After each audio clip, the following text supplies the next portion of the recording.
Assalamualaikum, selamat pagi semua. Okey, jom kita tengok ETH/USD menggunakan open close ataupun menggunakan ilmu angka.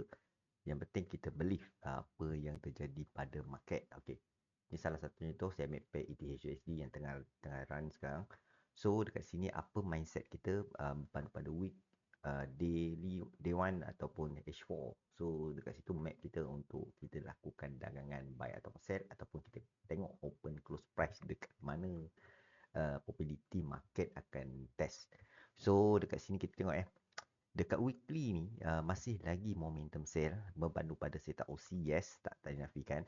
So dekat sini apa planning kita kalau kita menggunakan ilmu angka, kita mencari angka 9, nampak 49 ni dia close price kat situ dan price reject balik dan dia berdindong dekat area 8 dan 9 kalau kita tengok dekat bigger time frame weekly.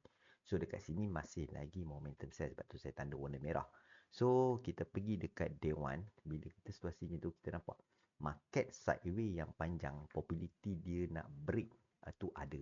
Dan kita boleh gabungkan dua technical yang kita believe. So menggunakan ilmu angka ataupun setup OC. So tak ada masalah. Yang penting apa? Kita tahu di mana exit plan yang probability yang kita boleh percaya market akan follow bigger time frame. So dekat sinilah map kita dekat lower time frame. So dekat sini kita boleh peka pada high day day 1 daily ya. So dekat sini bila situasi ni kita cari. So map market masih lagi momentum sell di time frame weekly dan dia cuba break, dia buat satu low dan dia break balik jadi setup OC buy di sini. Tapi dia reject balik sebabkan weekly. Ni salah satu contoh lah. Probability untuk kejatuhan tu ada. Mencari angka 66 ataupun 61 ataupun dia terus break. Dia mencari angka besar. So kat sini lah probability dia akan tukar ke angka 6, 5, 4. Pun boleh sampai 4 lah. Dan kemungkinan satu tu susah lah. Kejayaan pada market probability dia nak cari angka 6 tu ada dulu. 66 lah maksudnya dekat area zone ni lah. So kita akan peka dekat zone ni untuk mencari buy position. So dekat sini lah. Kenapa kita kena percaya? Sebab kita berpandu pada market weekly masa mengatakan sell dan kita menjangkakan dia boleh jatuh ke sini nanti. Bila kita tak tahu, kita ambil angka 66 dulu. Okey, sampai sini ya, 661, 666. So market akan probability dia boleh break. So kepercayaan pada ilmu angka. Dan selagi dia tak break, dia dindong dekat area 8 dan 9. Tapi probability kalau peribadi, selagi dia tak break, dia sideways di angka 9, probability dia nak mencari angka 6, 4 dan 1 tu kebiasaan untuk bigger time frame. So the next plane kita just buka pada time frame H4.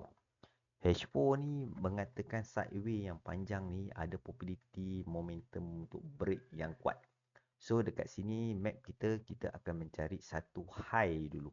Sebabkan ke kiri ke kanan. So dekat sini kita boleh nampak angka yang memegang market masih lagi angka 9 maksudnya. Cocok angka 9 dia reject. Cocok angka 9 ada reject.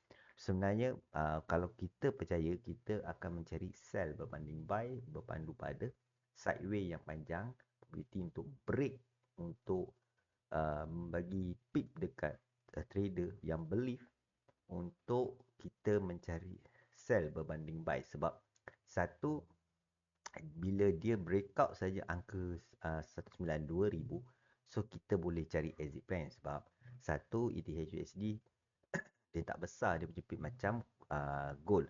So yang kedua, uh, planning kita bila sideways dindong kecil ni. So kita boleh buka pada M30 ni, saya cerahkan lah. Pada M30 kita tengok apa yang terjadi pada M30, kenapa dia tak break.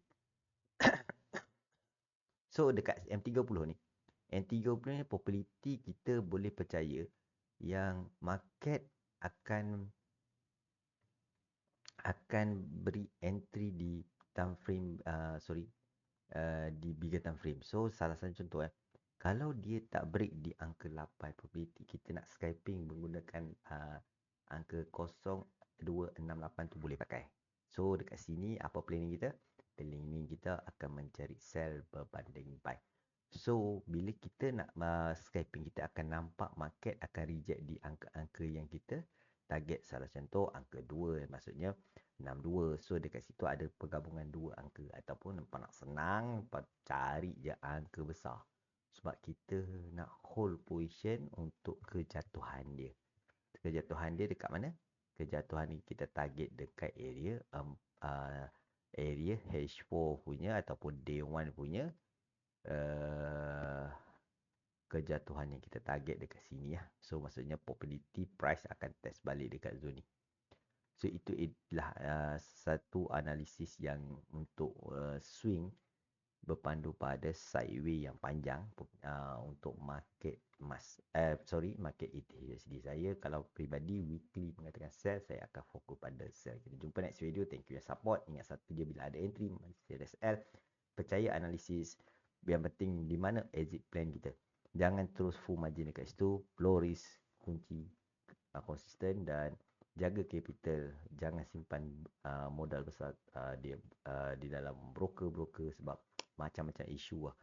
So dekat sini pilih broker yang betul, ataupun carilah yang unregistered dekat Malaysia. Kita jumpa next video. Selamat pagi semua. Nanti mungkin insyaAllah besok saya akan buat analisis untuk gold.